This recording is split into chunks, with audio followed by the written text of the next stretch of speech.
السلام عليكم ورحمة الله وبركاته. ازيكم يا حبايبي؟ عاملين ايه؟ النهاردة هعمل معاكم وصفة الجلاش المحشية بالكنافة والمكسرات، ويا رب يا رب تعجبكم. وصفتي ان شاء الله هتكون سهلة وسريعة. الجلاش هيكون من بره ناشف مقرمش ومن جوه طري، يعني هيعجب كل فئات العمر. يعني في ناس بتحب المقرمش وفي ناس بتحب الطري. يا رب الوصفة بتاعتي تعجبكم وتكون خفيفة عليكم. ويا رب ما تنسوش الاشتراك في قناتي حبيبة تيوب، وتفعلوا الجرس عشان يوصلكوا كل جديد مني، وتشوفوا بقية فيديوهاتي. ويا رب طبعا تعملوا لي لايك على الفيديو لو عجبكم، ما تنسونيش. وهنبدأ بالطريقة ونقول بسم الله. هبدأ طبعا بالطاسة على البوتاجاز، فيها معلقتين زبدة ومعلقتين زيت، ونزلت بربع كيلو كنافة. ده ربع كيلو كنافة بالظبط. اول ما جبته حطيته في الفريزر، اول ما جمد رحت مطلعاه وفركاه في ايدي. هيطلع طبعا بالشكل ده، هيطلع ناعم. بقعد اقلب فيه على البوتاجاز لحد ما هيحمر ويديني اللون الحلو اللي انتوا شايفينه ده.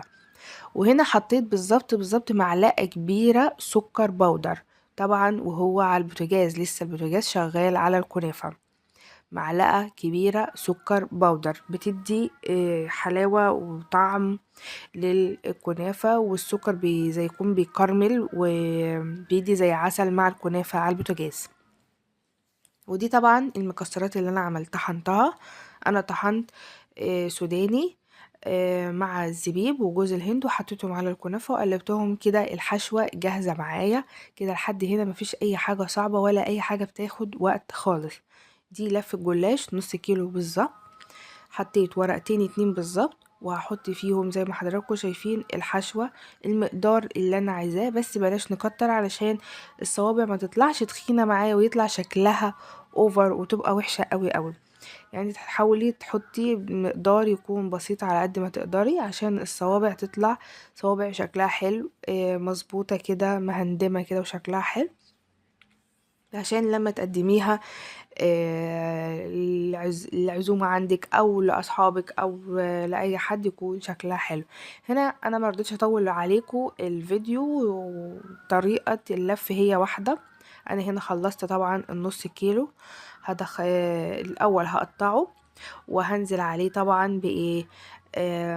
هنا دول 4 معالق زبدة بالظبط، حطيتهم في الاخر وحاولت ان انا اشربهم كلهم للجلاش، وهم طبعا اصلا الجلاش شربهم كلهم، ما خلاش ولا اي نقطة في الصاج. انا لما باجي الف الجلاش ما بحطش عليه زبدة، انا بحب احط الزبدة في الاخر زي ما حضراتكم شايفين، وادخلها الفرن على درجة حرارة 200 يا بنات، مش تكون عالية ولا واطية قوي، عشان العالية قوي بتحرقه والواطية هتخليه ما يقرمش. هنا حطيت العسل، واللي هو عبارة طبعا عن كوبايتين سكر وكوبايتين زيت ونص سوري، كوبايتين مية، وحطيتهم ونص ليمونة. ولازم طبعا العسل بيكون طالع من التلاجة، عسل الجلاش او الكنافة بيكون لسه طالع من التلاجة.